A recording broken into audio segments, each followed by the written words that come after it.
Price allot. இன்னைக்கு நம்ம பார்க்கக்கூடிய தேவனுடைய வார்த்தை என்னென்னா, ஞானத்தை வச்சு நம்ம பார்க்க போகிறோம். அப்போ ஞானம்னா என்னது? ஞானத்தில் 2 வகையாக வேதத்திலிருந்து நம்மளுக்கு அடையாளப்படுத்துகிறாங்க. ஒன்று வந்து மனுஷ ஞானம், இன்னொன்று தேவனுடைய ஞானம். அந்த ஞானத்தை பற்றி நம்ம இன்னைக்கு பார்ப்போம்.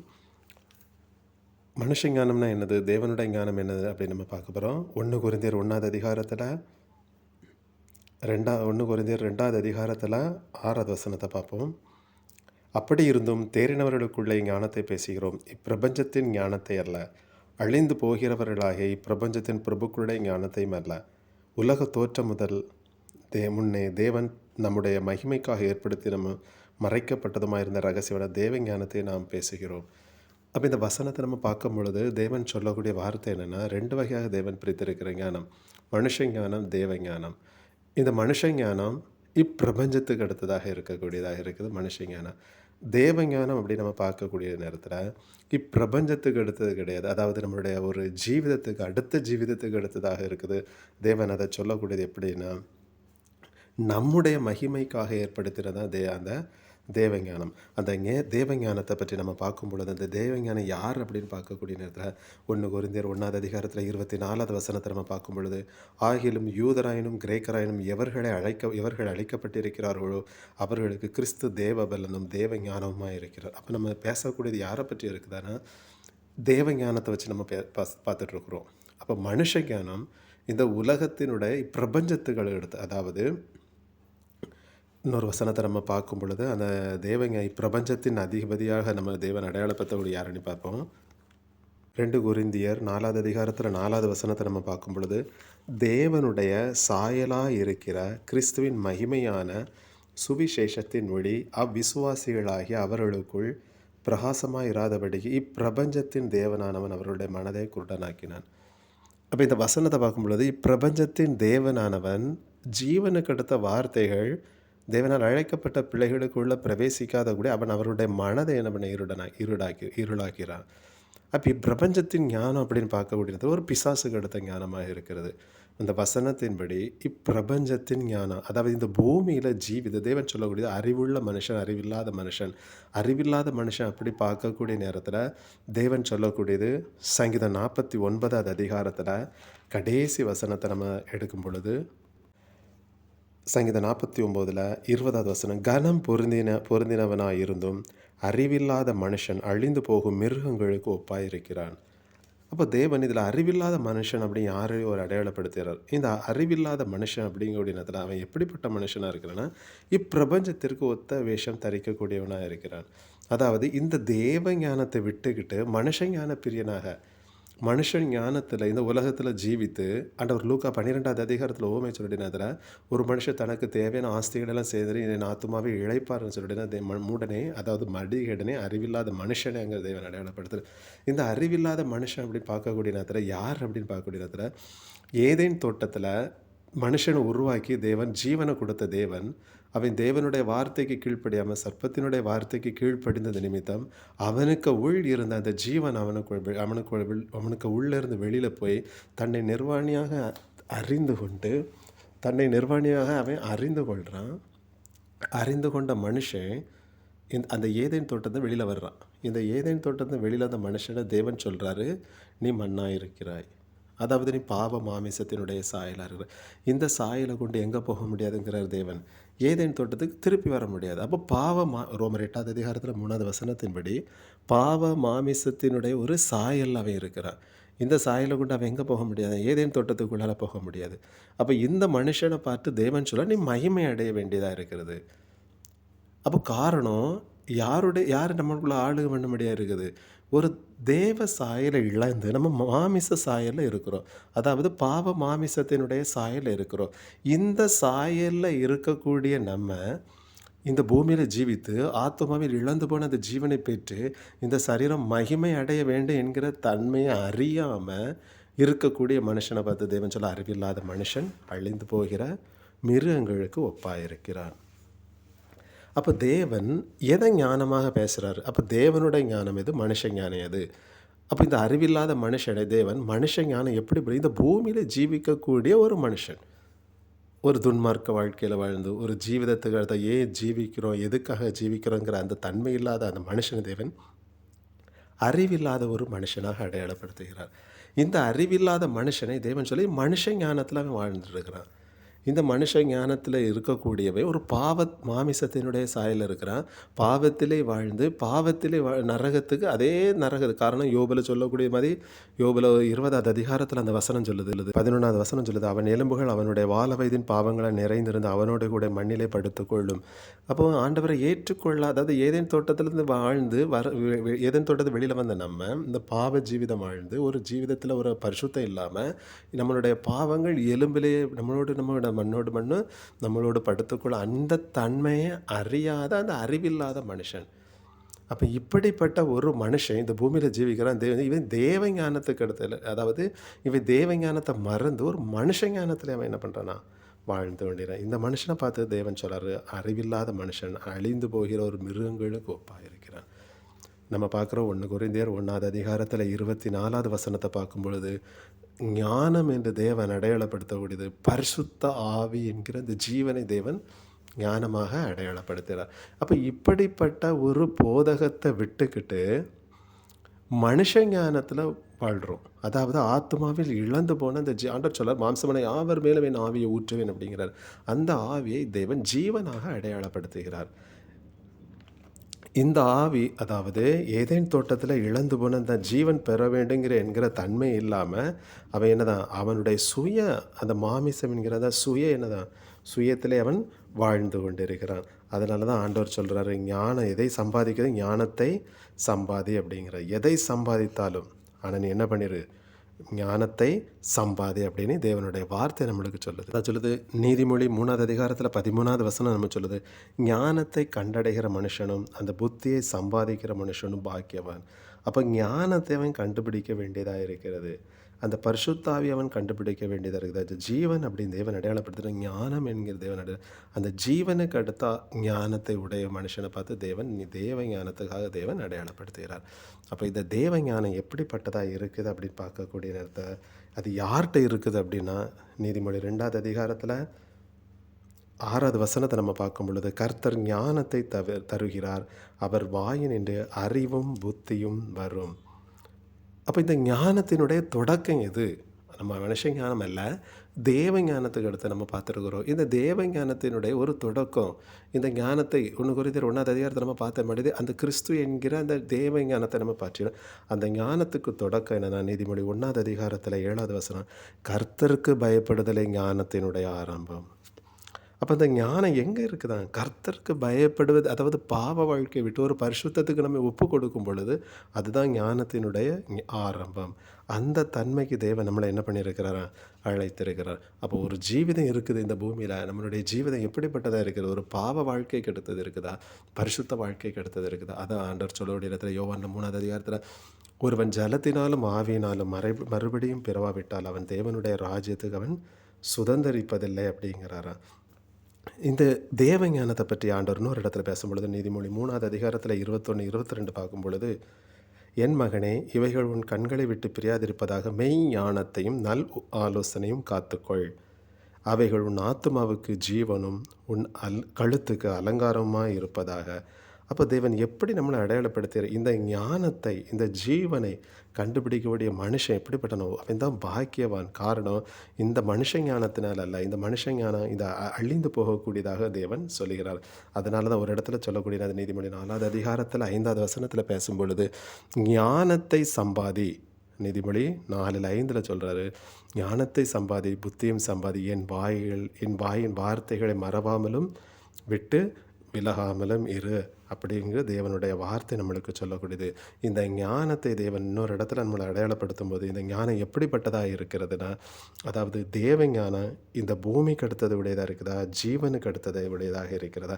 காரணம், அவர் நம்முடைய மகிமைக்காக ஏற்படுத்தப்பட்டதான் அந்த ஞானமாக தேவன் அடையாளப்படுத்துகிறார். காரணம், இந்த மனுஷ ஞானம் அழிந்து போகக்கூடியதாக இருக்கிறது. தேவன் கொடுக்கக்கூடிய அந்த ஞானம், அதாவது ஜீவனுக்கு அடுத்த ஞானம், அது நம்மளுக்கு அழியாததாக இருக்குது, ஒரு நித்தியத்துக்கு அடுத்ததாக இருக்கக்கூடியதாக இருக்குது. பார்ப்போம் ஒரு வசனத்தை. நீதிமொழி 8வது அதிகாரத்தில் நம்ம பார்க்கும் பொழுது, நீதிமொழி 9வது அதிகாரத்தில் 10வது வசனத்தை நம்ம பார்க்கும் பொழுது, கர்த்தருக்கு பயப்படுதலே ஞானத்தின் ஆரம்பம், பரிசுத்தரின் அறிவே அறிவு. அந்த ஞானத்தை இதிலேயே நம்மளுக்கு அடையாளப்படுத்துகிற கர்த்தருக்கு பயப்படுதலே ஞானத்தின் ஆரம்பம்.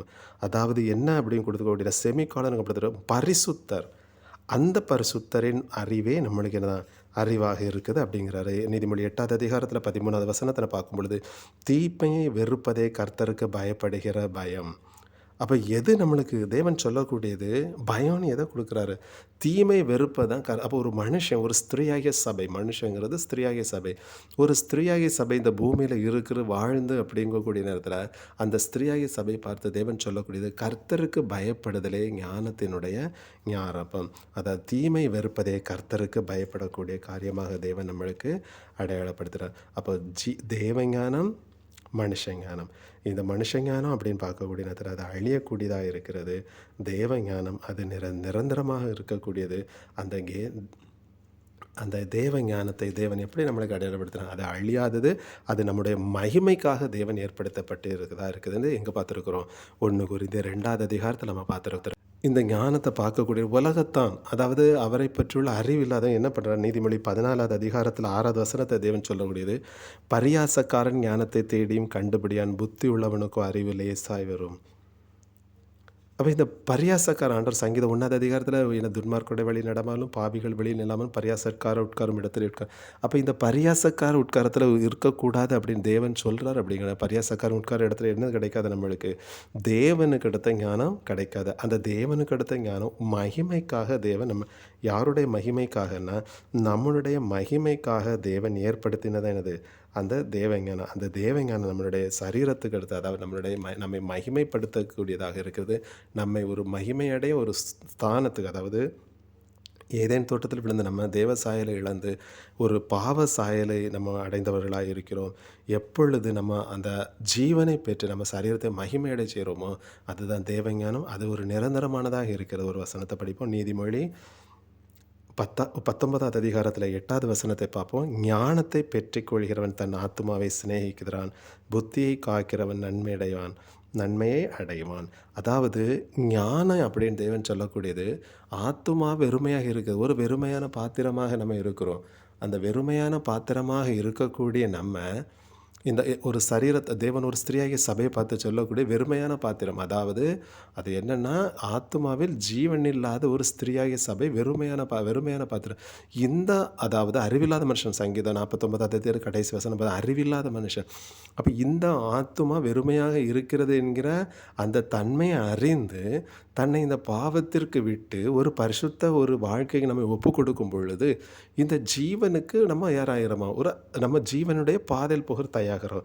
அதான் இந்த வசனம் சொல்லுது 19:8, ஞானத்தை பெற்றுக்கொள்கிறான் தன் ஆத்மாவே சிநேகிக்கிறான். காரணம், ஏதேன் தோட்டத்தில் ஆதியாகமம் 2வது அதிகாரத்தில் 7வது வசனம் தேவன் ஊதினார், அவன் ஜீவனுள்ள ஒரு ஆத்மாவாக மாறி இருக்கிறான்.